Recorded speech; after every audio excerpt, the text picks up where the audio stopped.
Sahabat, alhamdulillah selamat siang menjelang sore. Kita sekarang berada di Villa Bahamas, Ijet, Imron Jubaidi. Saya diajak beliau berkunjung ke villanya di Ciwidey ini untuk menikmati keindahan alam. Dalam kesempatan ini kita mau bincang-bincang dengan Bang Haji Imron Jubaidi. Bang Haji Imron Jubaidi kan putra Bekasi asli ya. Kita tidak bicara tentang orang-orang yang sukses yang tinggal di Bekasi, tapi kita bicara tentang orang sukses yang asli orang Bekasi. Itulah Bang Imron Jubaidi. Assalamualaikum Bang Imron. Waalaikumsalam Bang Komar, apa kabar? Sehat? Sehat alhamdulillah. Kayaknya tambah segera aja nih. Bang Imron juga sehat nih, luar biasa ya. Padahal umur udah berapa Bang? 71. 71 ya, ya berbeda sedikit dengan saya. Tapi masih gagah dan masih penuh dengan semangat. Digagah-gagahin kali. Dan ini beliau mempunyai villa luar biasa dengan pemandangan yang sangat luar biasa pula. Amin. Kita alhamdulillah. Nah, beliau biasanya suka mengajak teman-temannya, alumni-alumni SMA, tempat beliau sekolah dulu, untuk berkunjung kemari sambil bernostalgia. Nah, kita mau coba bincang-bincang dengan Bang Haji Imron ini tentang bagaimana sih kehidupannya. Kita pengen gali saja kehidupannya itu. Beliau ini dulu kan kuliah di ITB yang saya tahu ya. Saya pernah kenal beliau, tahu waktu di SMA dan kuliah di ITB, dan kemudian setelah itu sudah tidak pernah ketemu lagi karena kan masing-masing dengan kegiatannya. Bang Haji, ya, saya pengen tahu nih, Bang Haji dulu bagaimana ketika kecilnya kira-kira? Bisa diceritakan nggak? Ya, pertama terima kasih Bang Komar mau berkunjung ke sini. Ke tempat idaman saya dari kecil.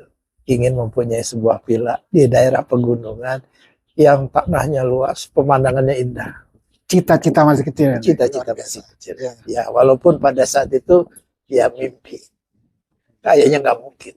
Tapi alhamdulillah sekarang menjadi kenyataan. Jadi memang mimpi itu harus tinggi-tinggi, jangan tanggung-tanggung.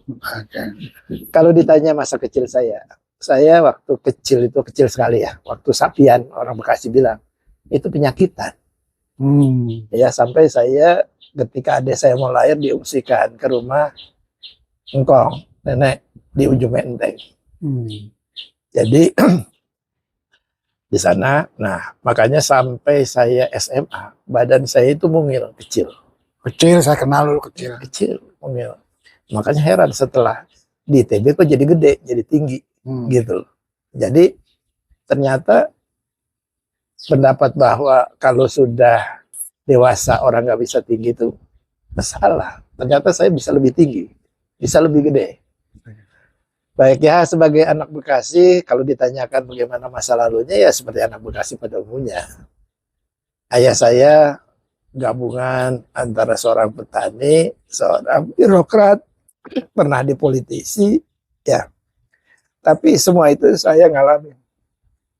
Sebagai anak Bekasi, saya masih diajarin nandur. Nandur ya? Nandur, Pak. Termasuk ngeluku. Masih sempat diajarin itu ditarik pakai kubu. Ya. Nah, itu waktu kecil. Kemudian waktu saya SMP, salah satu usaha untuk membiayai kuliah sekolah, sama ayah saya disuruh miara kambing. Saya punya kambing terus beranak ya. Nah, anaknya itu nanti gede dijual, nah duitnya buat di biaya sekolah. Nah, itu yang ketiga SMA, ya alhamdulillah saya udah mulai bisnis kecil-kecilan sama sahabat saya namanya Kim Jin, sekarang terkenalnya Haji Rasidin, big bossnya perusahaan bus nomor 2 terbesar di Indonesia. Sinar Jaya. Oh, Sinar Jaya. Ya. Saya pernah. Jadi darah bisnis saya itu ya diasah, dikompori oleh beliau. Ya, ketika SMA. Di SMA saya satu meja sama dia. Teman satu nyontek. Nah, sekarang dia udah jadi pengusaha besar sama dengan saya, umurnya 71, tapi alhamdulillah masih sehat, masih terus mengembangkan bisnisnya. Saya kira itu secara singkat mengenai masa remaja di Bekasi. Saya mau tahu nih, dulu katanya pernah dagang aso kan. Iya, betul. Coba ceritakan bagaimana kondisi ekonomi keluarga waktu itu, mungkin bisa diceritakan. Baik, jadi itulah masa-masa prihatin bagi kami sekeluarga. Itu sekitar tahun 64 zaman ya PKI. Ayah saya sebelumnya adalah pejabat Pemda, anggota Badan Pemerintah Harian. Badan Pemerintah Harian itu kalau sekarang ya wakil bupati lah. Oke, wakil bupati ya. Tetapi karena ayah saya backgroundnya dulu pernah anggota Partai Masyumi, dan pada tahun itu PKI sedang berjaya-jayanya. Jadi ayah saya setengah difitnah bahwa dia terkait dengan DITII, sehingga harus disingkirkan. Nah, dulu sekali ayah saya itu, kakek saya malah tuan tanah. Jadi tanahnya dari Pondokungo, Kranji, Kaliabang itu tanah kakek saya semua. Ya, anaknya 19, tiap anak dapat warisan 5 hektar sawah. Dari kakek. Dari kakek. Berarti hari ayahnya Bang Haji Imron ini dapat 5 hektar juga? Dapat 5 hektar. Oke. Kebun 1 hektar. Kebun 1 hektar. Jadi dari anak 19 itu rata dapat. Dapat Ya. dari kakek. Jadi ini yang poin yang saya ingin sampaikan ya, bahwa background ayah saya itu ya berada lah. Ya. Tapi takdir dalam perjalanannya dia karena aktif di politik, ya jadi begitu. Makanya pesannya dia waktu saya mau kuliah di Bandung, lu jangan masuk partai politik. Ini kenapa nih jatuhnya politik, apa karena bagaimana? Apa karena Ya karena itu tadi. Jadi bisnisnya karena dicekal oleh pemerintah yang penguasa saat itu, yang dia diberhentikan dari Pemda, BPH, ya tanpa pensiun, tanpa pesangon. Kemudian usahanya semua dijegal. bahkan saya dengar fasilitas Ya, rumahnya juga dicabut ya? listrik, telepon dicabut. Bahkan jatah minyak tanah yang zaman itu tuh kita harus diam-diam ngambil ke ujung Menteng, ke rumah engkong. Sampai kayak gitu. Sampai kayak gitu ya, karena politik ya, PKI waktu itu ya. Iya. Nah, jadi celakanya saya waktu itu SMP, SMA, akhirnya kita dididik sangat keras sama ayah saya. Semua serba mandiri. Ya termasuk saya, untuk biaya sekolah dia bilang ya lu cari sendiri. Kebetulan saya punya teman pedagang rokok asongan. Satu hari ngajakin saya lihat duitnya banyak kan dia. Itu SMP? SMP, kelas 2. Terus saya tanya sama teman saya, modalnya berapa? 200 perak saat itu. Nah, akhirnya saya beranikan diri minta sama ayah, Pak saya mau dagang asongan, minta duit 200. Lu yakin mau jadi pedagang asongan? Iya yakin. Buat apa duitnya? Ya buat biaya sekolah. Singkat cerita dikasih lah duitnya itu. Nah saya dagang asongan rokoknya itu di pompa bensin bulan-bulan. Sama kalau pagi di stasiun. Khususnya yang kereta api dari Cikampek, kereta api yang banyak pegawai yang mau kerja Jakarta. Kan kalau pagi pada kedinginan. Nah, beli rokoknya itu ketengan. Jadi yang naik di atas gitu, ya kita nyalain nanti kasih. Waktu itu kan kereta masih di atas. Iya masih di atas. Nah, kalau kira-kira masih dagangan belum habis, saya ngikut sampai Jatinegara. Ikut kereta itu ya jualan di setiap stasiun kereta kan turun, jualan lagi. Nggak mungkin lah kita jualan di dalam. Karena penuh. Penuh. Berarti di atas itu. Iya, jadi orang ya belinya sebatang-sebatang yang di pinggirin jendela. Nah, nanti dari Jatinegara baru pulang lagi. Baru ke sekolah, telat. Tapi bagusnya nggak pernah diomelin sama guru. Kenapa itu? Karena saya pinter. Itulah kelebihannya. Ada pinter. Kalau bodoh pasti kan ditegur, kamu udah bodoh. Nah, jadi singkat. Dari rokok saya itu hanya segini, sampai segini. Banyak. Jadi sebagai anak muda, nggak ada cacatnya juga. Ada cacatnya. Ketika duit saya banyak, saya ikut-ikut main judi koplok. Hmm. Separuh lagi burus tuh stok. Gitu. Oh, saya dimarahin sama abah, digamparin. Oh, semua lu main judi, wah. Nah, itu saya kapok. Hmm. Ya singkat cerita sampai SMA, sampai tamat ya udah masih bisa hidup sendiri. Nah, SMA nih ceritanya nih gimana? Nah, SMA begini. SMA itu kan masa peralihan. Hmm. Ya, yang paling mengesankan buat saya ada seragam. Hmm. Jadi ketika SMA kan mesti seragamnya jadi celana panjang, Hmm. ya kan? Bajunya juga udah harus ganti, udah lebih gedean. Hmm. Saya nggak punya. Jadi beli seragam cuma 2 setel. Satu putih-putih, satu pramuka atau kejar sena, lupa saya. Pramuka. Jadi kalau Senin putih-putih, Selasa masih putih-putih, Rebo putih coklat. Putih coklat tuh bajunya yang Putih. putih, celananya pramuka. Nah, Kemis celananya yang apa? Terbalik lah pokoknya. Nah, baru Jumat Sabtu pakai pramuka. Itu berapa bulan lah saya ngalamin seperti itu. Nah, nggak punya. Tapi yang paling itu adalah yang paling nggak akan saya lupa. Jempol saya itu kelihatan. Sepatunya Jebol. ya jempol emang saking ganunya gitu. Jadi makanya ketika SMP, SMA saya nggak dikenal sama cewek-cewek Bekasi, nggak dikenal. Udahlah nggak ada anunya. Nah ini kerasa sekarang kalau reuni, kok dulu kamu yang mana ya? Ya pasti kamu nggak kenal gitu. Tapi saya terkenal katanya SMA senior paling galak kalau mapram. Oh gitu. Ya apa namanya, untuk menunjukkan kelebihan ya galak aja gitu lah. Habis ganteng kagak, kaya kagak. Kira-kira gitulah. Terus pengalaman bisnis sama itu sama siapa? Kala. Bukan sama yang Kim SMA itu. Kim Jin. Ya, gimana? jadi bisnisnya dia ngajarin, bantuin dia bisnis muter film. Muter film ya. Di Parahyangan. Ini SMA nih kelas berapa? SMA, ya. Kelas 2. 2 ya. Jadi kan kita ada panitia reuni, perpisahan biasanya. Nah, Kim Jin seksi dana. Saya sekretaris. Nah, biasanya kita muter film undangan di Parahyangan. Jalan karcis. Bioskop Parahyangan. Depan stasiun. Gitu loh. Nah, jadi caranya kita sewa film di kantor film Jakarta, ya, diputar di Parahyangan, nanti hasil keuntungannya bagi 2. Nah, keuntungan tambahannya, ya, kalau malam Senin kita putar di Cikarang. Ya, kenapa kita putar Cikarang? Perjanjiannya itu kalau malam Minggu film harus dikembalikan hari Minggu.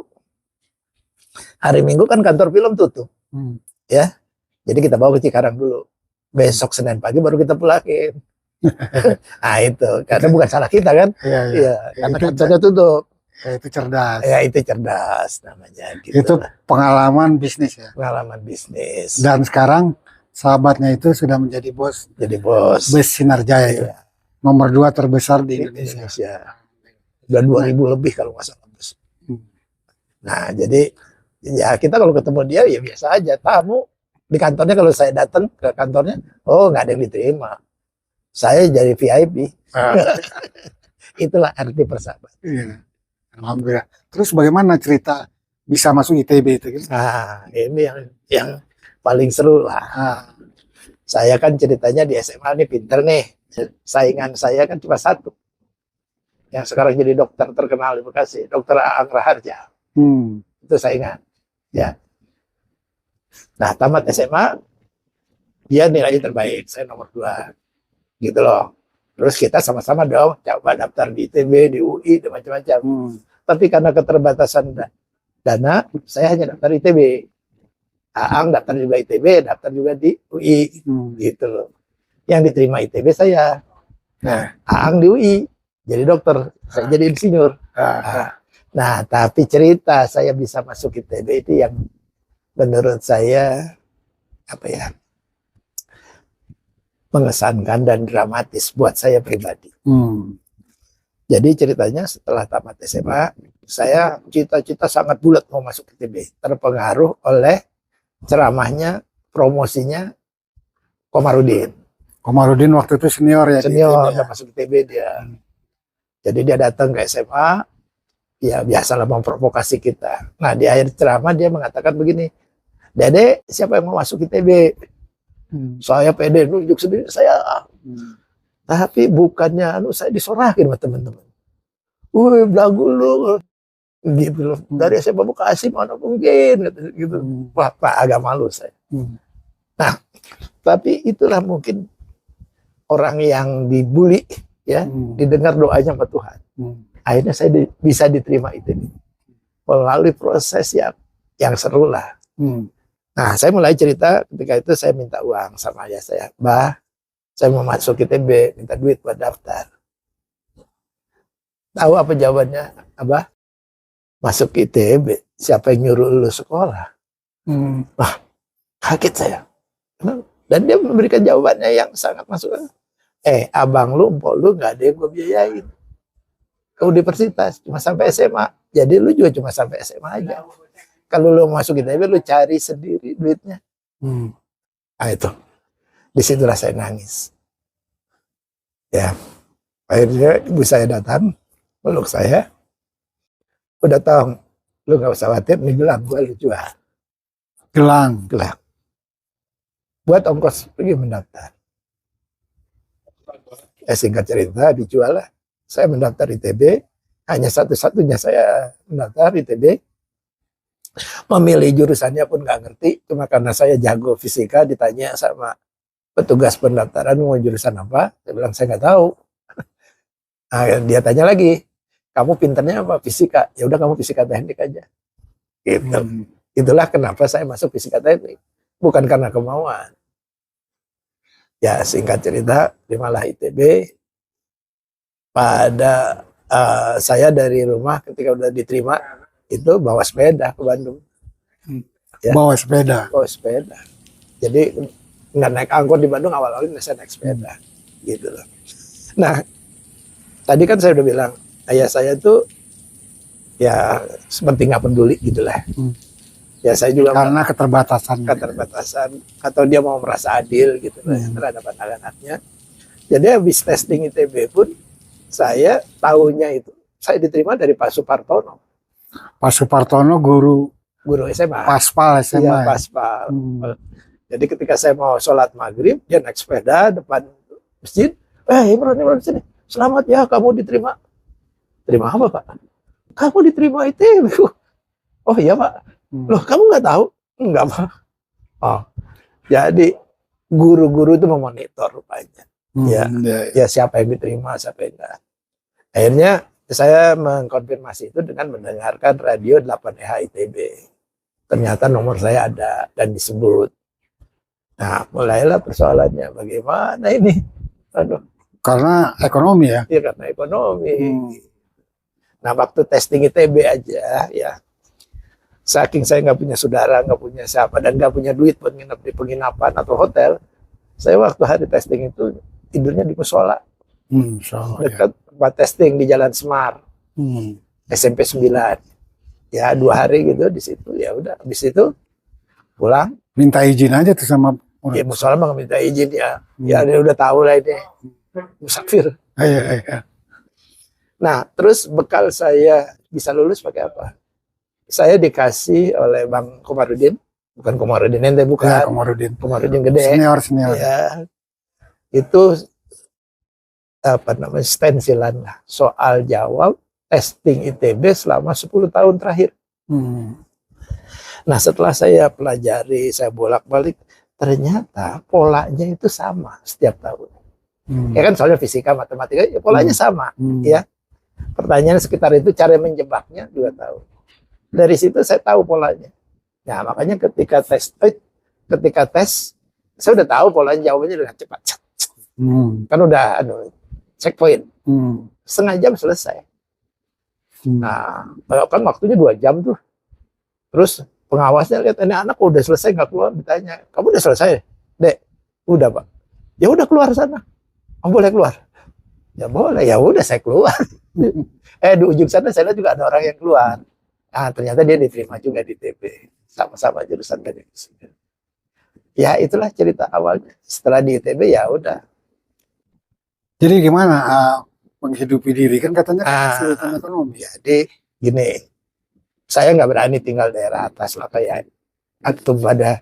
Saya tinggal di Pondok Kelapa. Oh, Kelapa jauh di bawah ya. Ah, Kalau kontrak, kalau kos pun murah atau bayar? kok ya kontraknya murah lah situ kan. Saya tinggal di kamar 2 x 3 meter. Itu saya patungan sama anak Aceh. Hmm. Kenapa saya tinggal di situ? Ya, pertama, ya pikir-pikir bisa ngobek-ngobek lah belakangnya. Jadi kenaik angkot kalau malam, ya, ngajarin tetangga, suka dipersen lah. Tapi yang utamanya adalah murah, gitu. Pernah berapa kali saya ke kampus tuh jalan kaki dari bawah. Sekali olahraga. Dari bawah ya? Iya. Lumayan 10 kilo Iya, ada. makanya jadi sehat kan. Ah. Nah, ente baru belakangan setelah stroke jalan kaki. Saya dari dulu jalan kaki. Kebun Kelapa ke ITB. TB. Iya, Dago ya kan. Iya. Jauh itu. Tapi lama-lama karena saya bergaul dengan komunitas terminal, suka naik angkot gratis. Ah, itulah. Itulah. Kelebihannya Imron muda ya. Ya, kreatif. Termasuk kalau saya pulang ke Jakarta, Bekasi ya, kan lewat lapangan Banteng itu terminalnya. Saya naik bus boleh bilang gratis. Caranya naik di Kebun Kelapa, diri di pintu belakang, ya, teriak, Jakarta, Jakarta, Jakarta. Kondekturnya istirahat tidur. Nah, nanti udah bantuin orang naikin, nanti sampai Cimareme kan, kondektur aslinya bangun, baru nagihin. Nah, kita tidur. Kreativitas tingkat Ya, tinggi itu. alhamdulillah. Nah, jadi kira-kira itulah sampai dari 72 sampai 76 saya serius belajar, Pak. Hanya beberapa pelajaran lah yang masih ngulang, yang lainnya lolos. Nah, pada saat itu saya ditawarin menjadi sekretaris pengurus himpunan mahasiswa teknik fisika, di mana ketuanya Ahmad Kala. Saya Ahmad Kala angkatan 71. Ahmad Kala putranya Yusuf Kala. Adiknya Yusuf Kala. Adiknya Yusuf Haji Kala. Orang kaya Makassar. Adik. Terus, nah dia butuh sekretaris. Ya disarankan dari angkatan jangan 71 juga. 72. Nah, ketua angkatan 72, Saiful Bahri namanya, merekomendasikan saya. Ya karena dia udah tahu lah. Saya kan dari SMP, SMA selalu jadi sekretaris. Makanya ditulis sekretaris ya cocok. Kita pakai lama ketua. Nah, sejak itulah saya selalu nempel sama sebagai sesama aktivis. Ya. Saya jelek-jeleknya. Kalau dia mau makan siang kan dia ngajak. Makan dong, dia makan. Oh gitu ya. Dia orang kaya Orang gitu ya. kaya. Dia Hmm. dia kesini. Saya nonton dia. Jadi udah gak susah. Cuman kalau pacaran yuk gak ada. Nah, pacaran juga sama. Gak ada. Ya, dia tuh kan orang yang malas naik motor sendiri. Minta anterin. Dari bangun jalan ke sana. Sebelah dia nganterin. Ya. Nganterin dia nih. Terus tinggal. Nanti dia jam 9, 10 jemput. Celaka aja pas kita jemput agak keluar-keluar dia. Gitu kan. Terus mana si Ahmad nih? Anak turun lihat ngintip. Masih pacaran. Ya nasib lah ya. Sampai pada satu hari dia ngomong sama saya begini. Ini sekitar tahun 78. Oh itu 78 lagi ramai-ramainya. Iya lagi mahasiswa tuh. Ya. Rupanya dia hari itu baru menandatangani akte mendirikan perusahaan PT Bukaka. Dia bilang sama saya, Imran gue sekarang udah jadi direktur. Saya kan kaget, direktur apa kok possible udah gitu. Iya itu Pak Yusuf bikinin perusahaan buat gua, Bukaka, PT Bukaka. Nanti lu bantu-bantu ya, gitu. Ya udah, ya sebagai teman ya saya bantu-bantu. Nah karena banyak demo-demo, kita banyak di Jakarta lah, ada waktu lah. Ya bikin pabriknya, bikin bengkelnya. Termasuk ketika dia sewa kantor pertama, Ana ya jadi office boy-nya. Oh. Secara nggak sengaja sebetulnya. Jadi kantor ini baru dikontrak. Terus hari pertama mau ditempatin kan suruh buka pintu. Iya kan? Kuncinya bawa, Imran buka kantor tuh. Kita udah kontrak kantor di Setiabudi. Pergilah sana. Ya kan kantor kotor kan? Pertama, ya nyapu kita, bersihin, ngelapin kaca. Itu udah insinyur belum? Belum. Oh, belum. Udah asisten dosen bos. Kalau di kampus nggak berani, ya nggak ada pilihan lah. Singkat cerita ya, Udah gitu udah bersih ruangan, dia nerima tamu. Siapa yang disuruh bikin teh? Dia bilang, Imron bikinin teh dok. Aduh, gue bilang ya udah gak apa bikin teh. Itu biasa aja kan. Nah ya sejak itu nanti ada butuh office boy, ya gantiin saya. Nggak ada sekretaris, rekrut sekretaris. Jadi saya selalu semua memulai. Termasuk waktu itu nggak ada akuntansinya. Saya jadi akuntannya. Oh gitu, jadi pokoknya pemula lah, Pemula aja. sang pemula. Beginner. Bukan beginner ya. Ya pemula ada ya. Ya sang pemula lah itu. Ya terus semua jabatan gitu saya pemula. Ada procurement, saya mulai personalia, saya gitulah ceritanya. Ya, ya. Jabat nggak pernah ada SK, nggak ada. Pokoknya melekat aja. Aman jadi direktur ya gue wakil direktur. Jadi terus berkarir di Bukaka ya. Betul. Sampai tahun berapa itu sampai? Jadi sebagai karyawan sampai tahun 2009 99 ya. Tapi terus melekat dengan Bukaka ya. Terus melekat. Nah, saya pensiun dari Bukaka, pensiun ke-1 itu ketika diangkat jadi direktur. Sebagai karyawan harus pensiun. Gitu loh. Pensiun juga cuma basa-basi, nggak ada pensiun aja. Nah, direktur 2 tahun saya jadi direktur. Terus Bukaka waktu itu sudah go public ya. Nah, sesuai permintaan pemegang saham, kita para founder harus diganti sama profesional.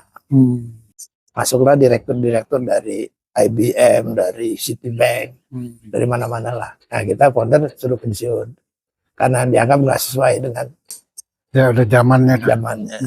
Nah, setelah pensiun besoknya saya menghadap sama Ahmad Kala. Mat, gue udah pensiun nih sekarang, apa kerjaan? Oh, udah langsung manggil sekretarisnya. Mana sini, tolong bikin kartu nama buat Pak Imron. Jabatannya apa Pak? Vice President. Jadi SKJ itu kartu nama, lisan. Vice President. Vice President. Dia kan presiden direkturnya. Nah, gue wakilnya juga. Dan gajinya juga Vice President. Vice President. Sama gaji direktur. Iya. Nah, itu bertahan tuh sampai tahun 2005 lah. Gitu. Karena diantara itu kan selang saya jadi komisaris Krakatau Steel. Komisaris Pelindo. Jadi gaji nggak pernah di stop. Tahu kenapa nggak di stop? Kenapa? Ya supaya saya tetap bisa diikat. Kapan-kapan dibutuhkan nggak usah cari lagi. Sampai sekarang? Sampai sekarang. Nah, alhamdulillah. Sampai sekarang. Jadi walaupun saya udah nggak ada jabatan formal apapun di Bukaka. Tapi saya masih punya dikasih ruangan kerja. Di sebelah ruangannya Ahmad Kala. Iya. Gitulah. Kira-kira begitu. Itu sekretaris maaf. Bini pun dicari nama perusahaan. Bini bagaimana ceritanya? Menarik nih. Nah itu nanti dulu lah. Ini agak krimis ini. Nggak apa-apa kita cerita. Gerimis ya. Krimis.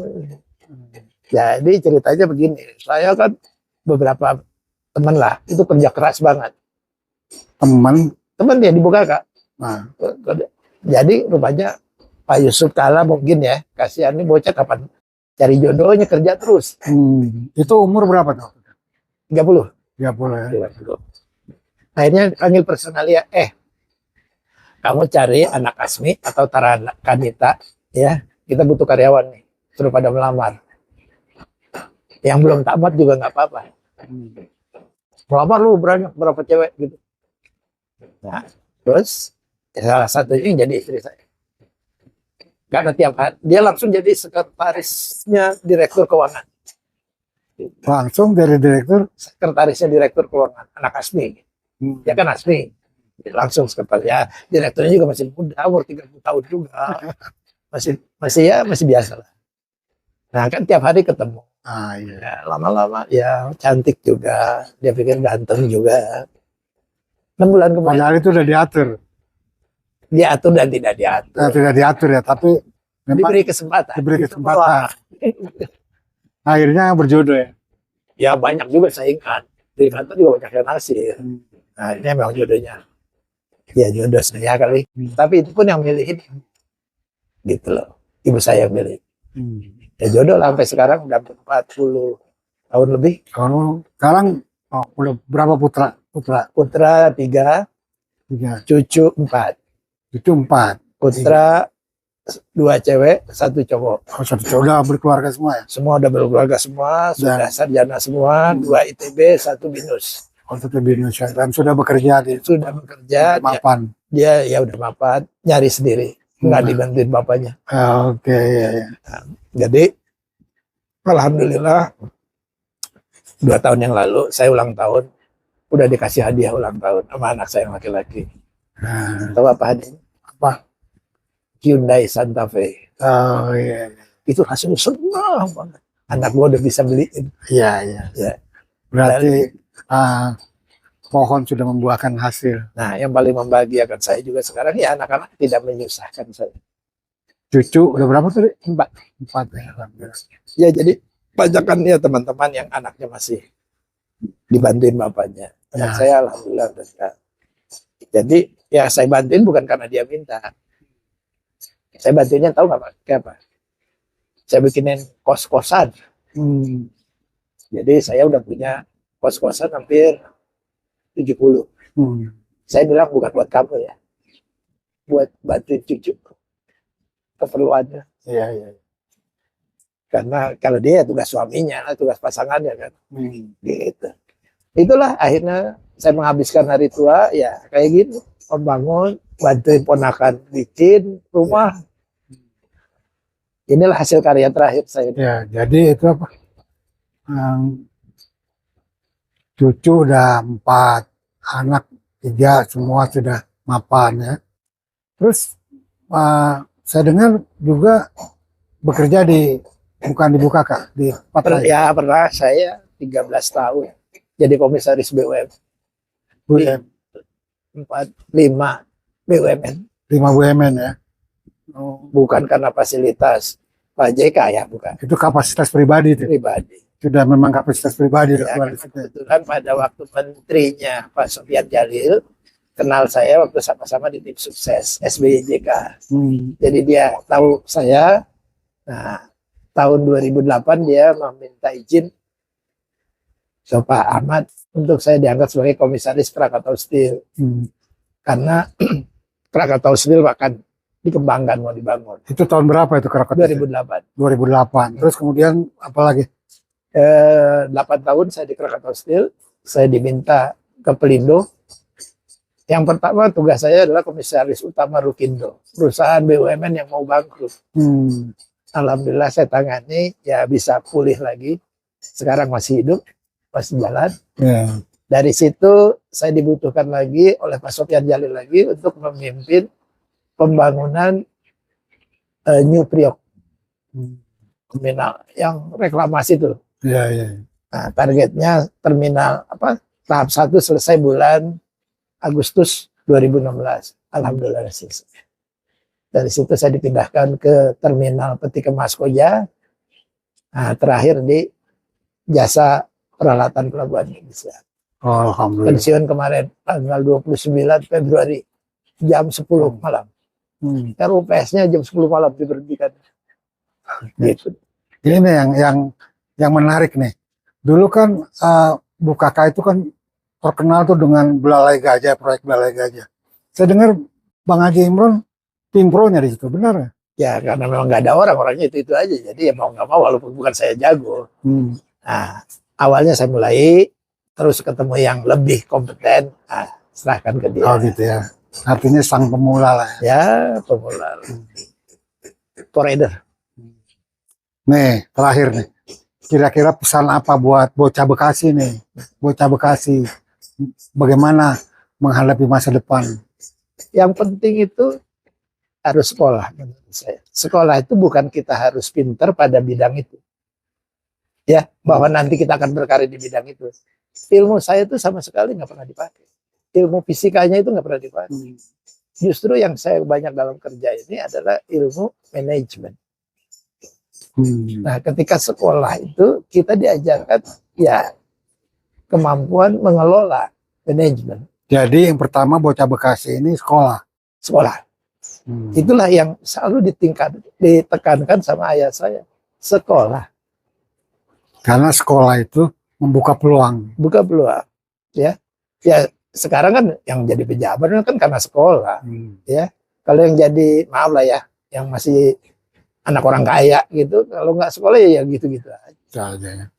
Kalau anak Bekasi asli yang sukses itu banyak sekali. Tapi celakanya dia nggak berkiprah di Bekasi, di mana-mana. Keluar ya. Termasuk saya. Dan saya di Bekasi siapa sih? Bang Haji Imron baru kedengeran kemarin-kemarin ini aja. Ya nggak juga. Ya itu mungkin karena teman-teman aja kali pada promosi.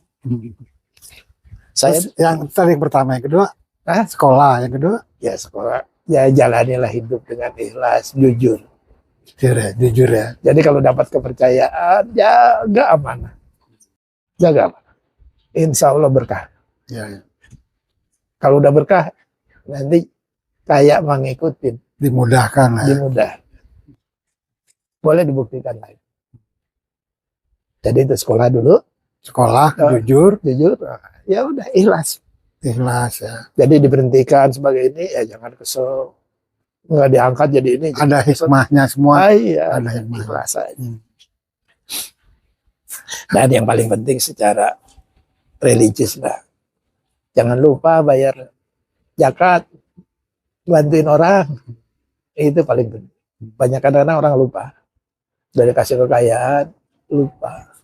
Karena saya pernah diuji coba, ini pengalaman batin nih. Ya. Tahun sekitar 95. Saya beli Cherokee baru. Mungkin orang pertama beli Cherokee di Indonesia. Ya. Kan berarti saya ada rezeki. Itu minggu terakhir puasa. Saya belum bayar zakatnya. Tiba-tiba sehari sebelum lebaran mobil saya ditabrak motor. Ya. Nah, yang nabrak ini ngaku, ya saya yang salah Pak, bukan Bapak. Saya yang salah. Gitu. Nah, celakanya dia itu, saya tanya kenapa? Saya ngelamun Pak, karena anak saya belum saya beliin baju buat lebaran besok.